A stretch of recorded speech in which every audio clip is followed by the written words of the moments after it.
why use DOE? We have got these sources of variability. We can improve the estimates of factor and effect with noise with fewer runs. And we'll see why I can make that claim, that it's fewer runs, most efficient way. We use it to inform the control strategy, identify or confirm the critical process parameters, uncover interactions between factors. We'll talk about that term, interactions, identifying operating regions that are robust to environmental changes, and then confirm ruggedness to normal changes in process factors. So we've got robustness, two terms, robustness and ruggedness. And we'll choose our normal operating ranges and define our in-process checks. So that's why we use DOE. Okay, what about some misperceptions of DOE? One factor at a time experimentation is quicker.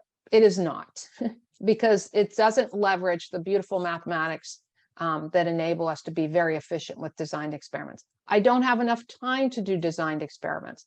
In the long run, you'll spend less time if you design your experiments up front. Indeed, there's some planning that goes into a designed experiment, some time that goes into it.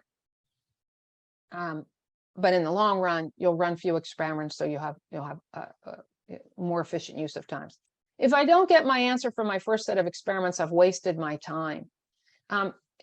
In some cases, the experimental design doesn't tell us what we expect about relationships among parameters, but I've never had a situation where someone doesn't say that they learned something.